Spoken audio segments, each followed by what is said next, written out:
అందరికీ నమస్కారం. ఆయుర్వేద ఆహార కార్యక్రమానికి స్వాగతం. ప్రతి సమస్యకు ఓ పరిష్కారం ఉంటుంది, కానీ ఆరోగ్యపరంగా సమస్య మన దరి రాకుండా ఉండడానికి ఆయుర్వేద ఆహారం ఉంది. సో మన ఆయుర్వేద ఆహార కార్యక్రమంలో మీ అందరూ ఆరోగ్యంగా ఉండడానికి కోసం ఎంతో ఔషధయుక్తమైన రుచికరమైన ఆహారాన్ని మీకు అందజేయడంతో పాటుగా సంజీవిని లాంటి ఔషధాన్ని కూడా అందించడం జరుగుతుంది. మరి ఈ రోజు కూడా ఎవరి కోసం ఎలాంటి రుచికరమైన ఔషధయుక్తమైన ఆహారాన్ని తయారు చేస్తున్నారో మన సీనియర్ ఆయుర్వేదిక్ డాక్టర్ శిరీష గారిని అడిగి తెలుసుకుందాం. Hi ma'am. హలో కుమారి, ఎలా ఉన్నారు? నేను బాగున్నాను, నువ్వు ఎలా ఉన్నావు? నేను కూడా సూపర్ డూపర్ గా ఉన్నాను. సో మరి స్టార్ట్ చేసేద్దామా? స్టార్ట్ చేసేద్దాం. ఓకే, మరి ఇంకెందుకు ఆలస్యం? ప్రతిరోజు ఒకటే తిని ఒకటే చేసుకొని బోర్ కొట్టేస్తుంది. అవే రకమైన వంటలు, అవే రకమైన కూరలు కదా. ఏదో ఒక కొత్తదనం తయారు చేయాలి అని ఆలోచించుకుంటూ ఉంటాము. బట్ ఆ కొత్తదనంతో ఆరోగ్యాన్ని కూడా అందిస్తే చాలా బాగుంటుంది కదా. సో ఈ రోజు కూడా మేము మీకు ఒక కొత్త రెసిపీ, చాలా టేస్టీగా ఉండే రెసిపీని పరిచయం చేయబోతున్నాము. మరి స్టార్ట్ చేద్దాం.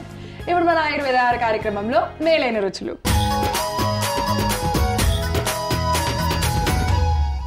మేలైన రుచుల్లో నాకు తెలుసు మీరు ఎప్పుడో కొత్త రెసిపీనే మాకు పరిచయం చేస్తూ ఉంటారు. మనకి ఈరోజు ఎవరి కోసం ఏంటది? సో మనందరం more than 100 types of dosas తినే ఉంటాం కదా. సో అందులో టేస్ట్ కోసం మనం ఇవన్నీ కలిపేసుకుంటాం, కానీ ఆరోగ్యపరంగా ఇప్పుడు మన ఎపిసోడ్స్లో కూడా చాలా రకాలైన దోశలను కూడా మనం పరిచయం చేసాం. ఇవాళ కొంచెం వినూత్నంగా, సో మన శరీరంలో ఉన్నటువంటి అధిక వేడిని తగ్గిస్తూ అలానే నరాలకు బలాన్ని కలిగించేటువంటి ఒక మంచి దోశని తయారు చేసుకోబోతున్నాం. ఓకే, ఏంటి మ్యామ్ అది? అదే పుచ్చకాయ దోశ.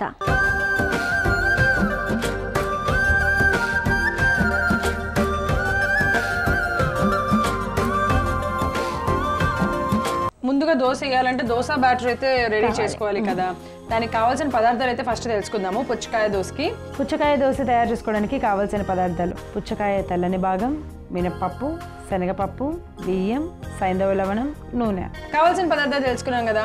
సో ఎలా తయారు చేస్తారు ఏంటో అనేది తెలుసుకుందాం. సో మ్యామ్, మనకి దోశ వేసుకోవాలంటే బ్యాటర్ అయితే ఫస్ట్ కావాలి కదా. సో దాన్ని ఎట్లా తయారు చేస్తారు ఒకసారి? సో మనం ఒక కప్పు మినప్పప్పు కోసం 3 కప్పుల రైస్ అంటే బియ్యాన్ని మనం నానబోసుకుంటాం. నార్మల్గా మనం దోశపిండి ఎలా తయారు చేసుకుంటామో అలానే ఈ దోశపిండి కూడా తయారు చేసుకుంటాం, కాకపోతే దానిలో కొంచెం మనం శనగపప్పు కూడా యాడ్ చేసుకుంటాం. చాలా మంది శనగపప్పుని కూడా వేసుకొని దోశ బ్యాటర్ తయారు చేసేసుకుంటూ ఉంటారు. ఒకవేళ దోశ పిండి తయారు చేసుకొని వాళ్ళు ఈ రకంగా తయారు చేసుకుంటారు. దోశల పిండి ఆల్రెడీ ఉన్న వాళ్ళు, స్టోర్ చేసుకున్న వాళ్ళు, ఇప్పుడు నెక్స్ట్ మేము ఏదైతే ప్రొసీజర్ చూపిస్తున్నామో దానికి అలా యాడ్ చేసేసి దోశలు వేసేసుకోవచ్చు, అంతే కదమ్మా?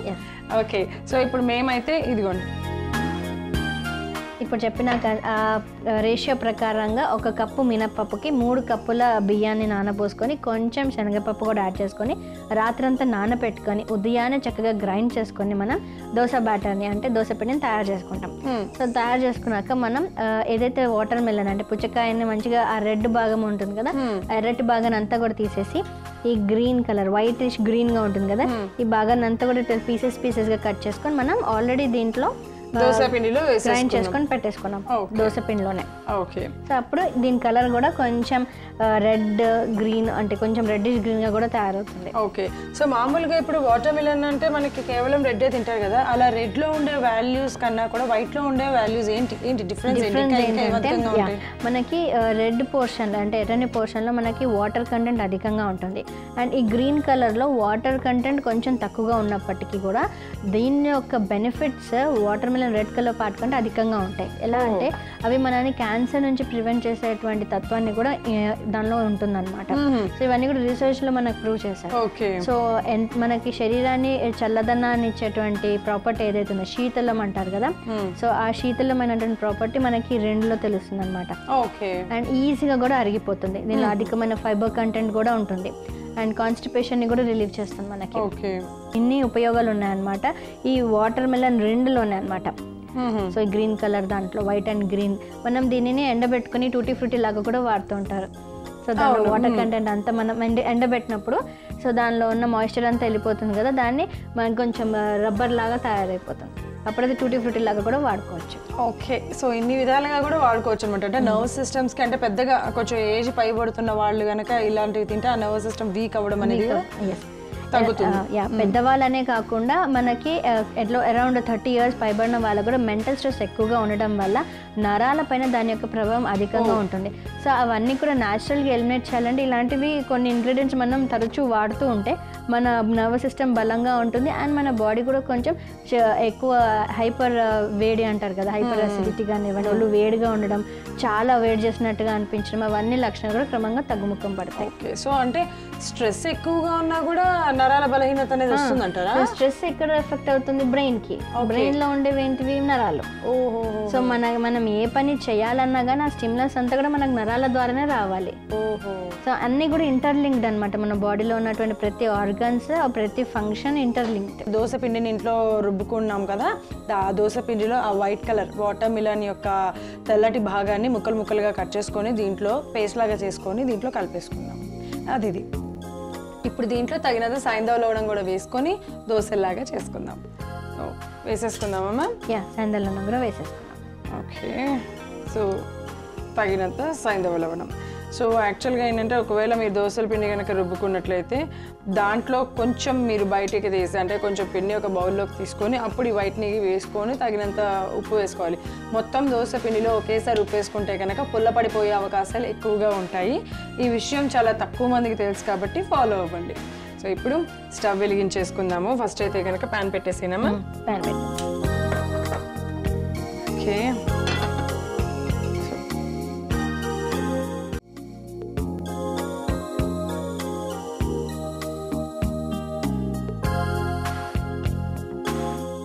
మళ్ళీ నాకు డౌట్ వచ్చింది మ్యామ్. యాక్చువల్గా ఇలా ఇలా వేసేసిన తర్వాత కొన్నిసార్లు దోశలు ఏదైనా మిక్స్ చేసినప్పుడు మనకి సరిగ్గా రావు కదా, దాన్ని మనం దోశలాగా రుద్దకూడదు అనమాట. జస్ట్ అలా పైనుంచి తిప్పడం అట్లా చేయాలి. దీనికి ఏంటంటే ఇప్పుడు నూనె, దీనిపైన కావాలంటే ఏం చక్కగా ఉల్లిపాయలు, పచ్చిమిర్చీలు ఇవన్నీ కూడా వేసుకోవచ్చు, బాగుంటుంది కదా. ఇప్పుడు మనము గ్రీన్ చిల్లీ పేస్ట్ని కూడా దీనిలో మిక్స్ చేసేసుకొని చక్కగా వేసుకోవచ్చు. అప్పుడు కొంచెం కారం కారంగా కూడా ఉంటుంది. ఎస్. పన్నీర్ దోశలు, ఆ దోశలు, ఈ మసాలా దోశలు తిన్నారు కదా, ఎప్పుడైనా ఈసారి ఇలా ట్రై చేయండి. వాటర్ మిలన్ దోశ చలవ చేస్తుంది, నర్వస్ సిస్టమ్ కంటే మన నరాల బలహీనతను తగ్గిస్తుంది, కొంచెం స్ట్రాంగ్గా ఉంచుతుంది అనమాట. ఈ సమ్మర్ సీజన్లో ఇవన్నీ తీసుకోవడం చాలా అవసరం. అంతేకాకుండా సమ్మర్ అనే కాదు, బేసికలీ కొంతమందికి సీజన్తో సంబంధం లేకుండా శరీరం ఆటోమేటిక్గా ఏం తిన్నా కూడా ఇట్టే వేడి చేసింది, వేడైపోతూ ఉంటుంది అనమాట. అలాంటి వాళ్ళకి ఇది ఎంతో ఉపయోగకరంగా ఉంటుంది కదా. ఓకే. అలానే చిన్నపిల్లలకు కూడా చాలా మంచిది అనమాట. వాళ్ళ గ్రోత్ అండ్ డెవలప్మెంట్ అన్ని ఆస్పెక్ట్స్లో అనమాట. అంటే ఫిజికల్ గ్రోత్, మెంటల్ డెవలప్మెంట్ కూడా ఈ వాటర్ మిలన్ అంటే పుచ్చకాయ అనేది చాలా ఉపయోగంగా ఉంటుంది. మనం పుచ్చకాయ సీడ్స్ని కూడా తినడం చెప్తున్నాం పిల్లలకు కూడా. మనం తింటుంటే వాళ్ళు కూడా తింటూ ఉంటారు. మనం బయట కొనుక్కోవాల్సి వస్తుంది ఈ మధ్య పుచ్చకాయ సీడ్స్ అవన్నీ కూడా నట్స్ అండ్ సీడ్స్లో. కాబట్టి పుచ్చకాయల సీడ్స్ని మనం తినేసాక పుచ్చకాయని చక్కగా సీడ్స్ని కూడా పక్కన పెట్టి ఎండబెట్టుకొని అవి కూడా మంచిగా రోస్ట్ చేసుకొని కూడా తినేసేయచ్చు. సో చూసారు కదా, దోశని చక్కగా రెండు వైపులా ఇలా కాల్చుకుంటే ఇలా వచ్చేస్తాయి అన్నమాట. అలాగే ఇంకొక దోశ కూడా వేసేసుకుందాం.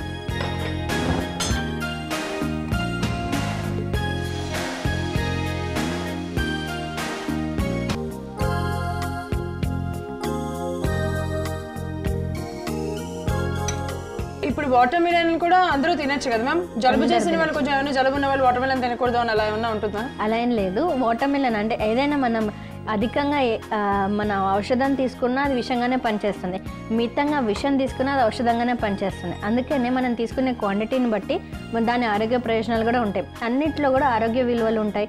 మనం తీసుకున్న అంటే నేచరే మనకి ఇవన్నీ గిఫ్ట్ ఇచ్చేసింది. సో మనం దాన్ని ప్రాపర్గా యూజ్ చేస్తే మనం ఆరోగ్యం మన సొంతం అవుతుంది. ఓకే. సో ఇంకొక దోశ కూడా వేసేసుకున్నాము. ఇంకా స్టవ్ ఆఫ్ చేసి ఈ దోశని కూడా తీసేద్దాం. రెండు సైడ్లు కాల్చుకోవాలి చక్కగా. ఓకే. సో నార్మల్గా దోశ పిండి వేసుకున్నప్పుడు మనకు దోశలు కొంచెం విరిగిపోయినట్టుగా అనిపిస్తాయి. మనం దీనిలో వాటర్ మిలన్ పుచ్చకాయని కూడా యాడ్ చేసాం కాబట్టి తీసుకోవడానికి కొంచెం అప్పుడప్పుడు ఇబ్బంది అవ్వచ్చు. అంటే మనం రెగ్యులర్గా దోశ వేసినట్టుగా ఇలా వేసేసి వెంటనే తీసేసేయకూడదు. దీన్ని హై ఫ్లేమ్ మీద అసలు పెట్టకూడదు.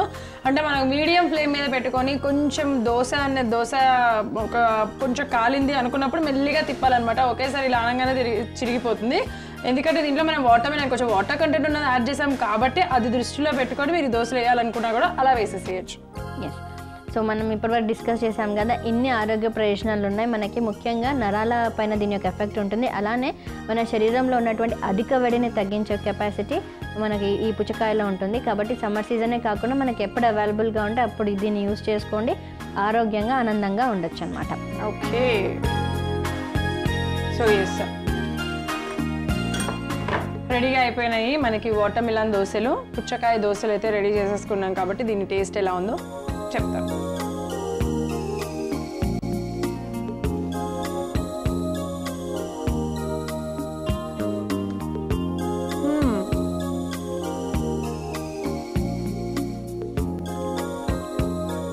యాక్చువల్లీ నేను అనుకున్నాను వాటర్ మిలన్ దోశలు, వాటర్ మిలన్ కొంచెం స్వీట్గా ఉంటుంది కదా, ఇవి కూడా స్వీట్గానే వస్తాయేమో అని అనుకున్నాను.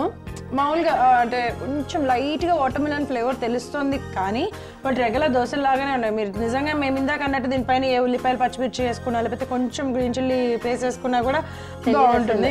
వాటర్ మిలన్ దోశని ఎవరు కూడా ఐడెంటిఫై చేయరు, ఎందుకంటే మనకి అంత ప్రామినెంట్ టేస్ట్ అన్నట్టు ఏముండదు, కానీ ఆరోగ్యానికి మాత్రం చాలా హితకరంగా ఉంటుంది. ఎస్, మరి ఇంత ఆరోగ్యాన్ని రుచిని మీ అందరికీ అందించే ఈ పుచ్చకాయ దోశ తయారు చేసుకోవడానికి కావాల్సిన పదార్థాలు, తయారు చేసే విధానం మరొకసారి మీకోసం. పుచ్చకాయ దోశ తయారు చేసుకోవడానికి కావాల్సిన పదార్థాలు: పుచ్చకాయ తెల్లని భాగం, మినప్పప్పు, శనగపప్పు, బియ్యం, సైంధవ లవణం, నూనె.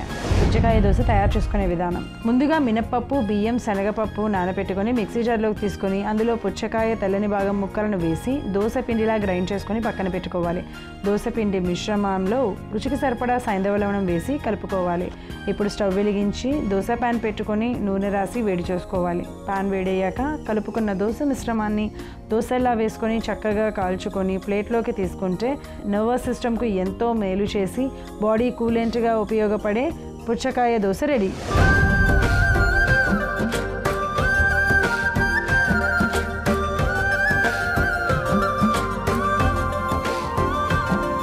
సో ఇప్పుడు మన ఆయుర్వేద ఆహార కార్యక్రమంలో ఆయుర్వేద చిట్కా.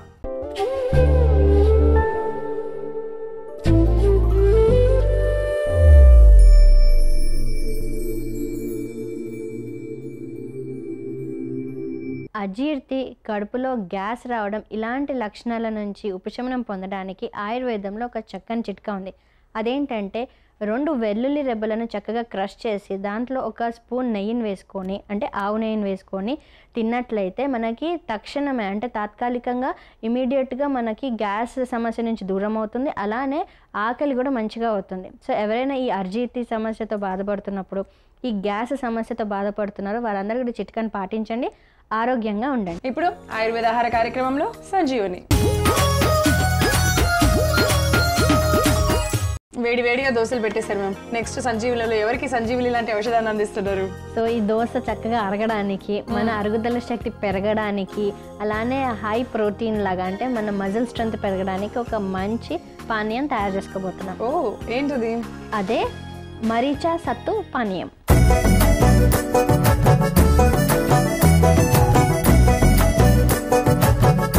ఓకే, సో మరీచా సత్తు పానీయం నాకైతే ఏం అర్థం కదా.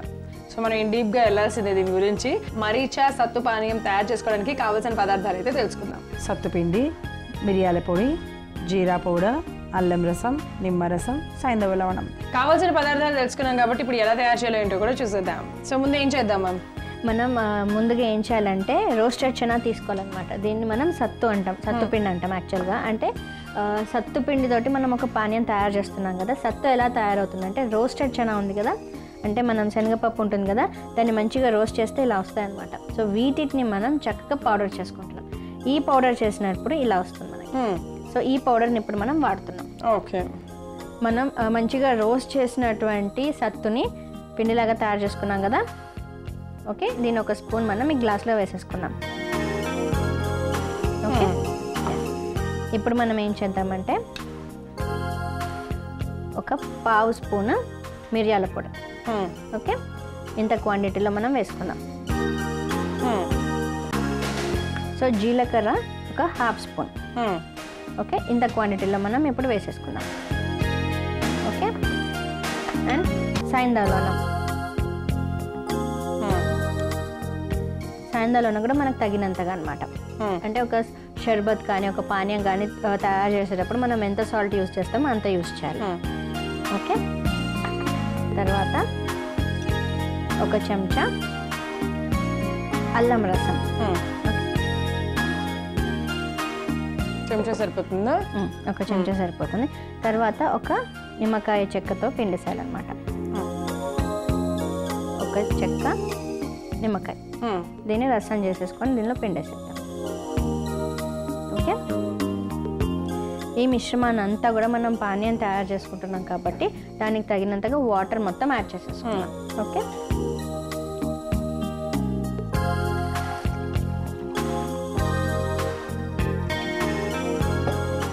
సో ఇప్పుడు చక్కగా దీన్ని మనం మిక్స్ చేసుకోవాలి.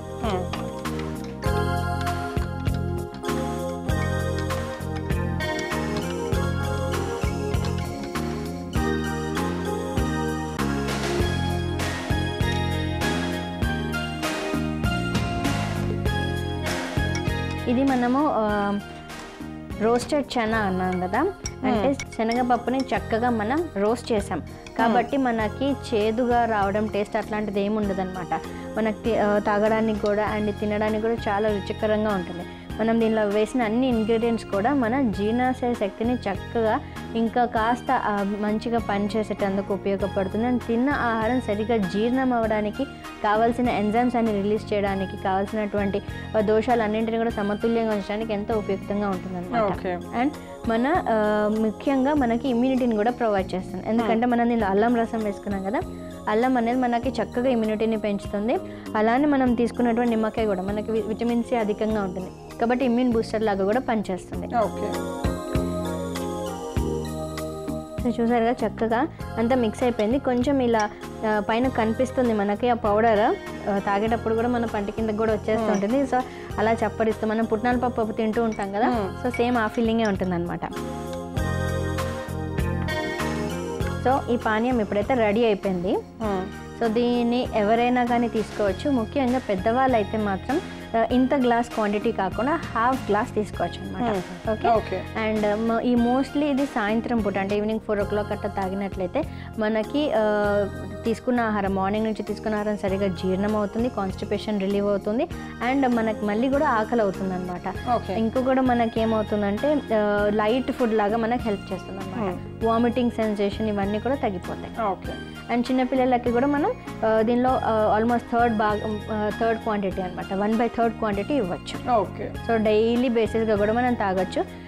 తాగడం వల్ల మన వాతపిత్త దోషాలన్నీ కూడా సమతుల్యంగా ఉంటాయి. మనకు కావాల్సినటువంటి ప్రోటీన్ అది కూడా సప్లిమెంట్ కూడా మన శరీరానికి అందుతుంది. ఓకే, సో ఇన్ని ప్రయోజనాలు ఉన్నటువంటి మరీచ సత్తు పానీయం రెడీగా ఉంది. ఓకే, సో చూసారు కదా మరీచ సత్తు పానీయం వల్ల ఎన్ని ప్రయోజనాలు ఉన్నాయి, ఎవరెవరు తీసుకోవచ్చు, ఎలా తీసుకోవచ్చు, ఎంత తీసుకోవచ్చు. చిన్నపిల్లల దగ్గర నుంచి పెద్దవాళ్ళ వరకు అందరూ తీసుకోవచ్చు. కొంచెం క్వాంటిటీ అనేది డిఫరెన్స్ ఉంటుందన్నమాట, అంతే. ప్రతిరోజు కూడా తీసుకోవచ్చు. సో మరి దీనికి కావాల్సిన పదార్థాలు, తయారు చేసే విధానం మరొకసారి మీకోసం.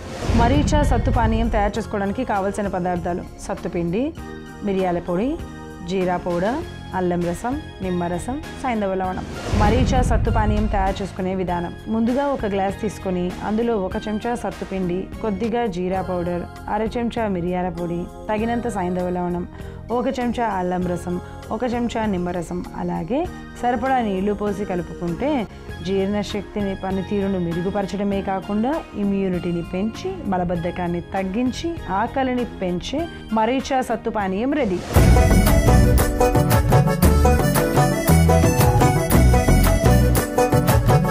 ఫాలో అవ్వండి. ఒకవేళ అవసరమైన వాళ్ళు ఖచ్చితంగా ఇలా తయారు చేసుకొని తీసుకోండి. డైజెషన్ హ్యాపీగా ఈజీగా అయిపోతుంది, ఎటువంటి సమస్య ఉండదు.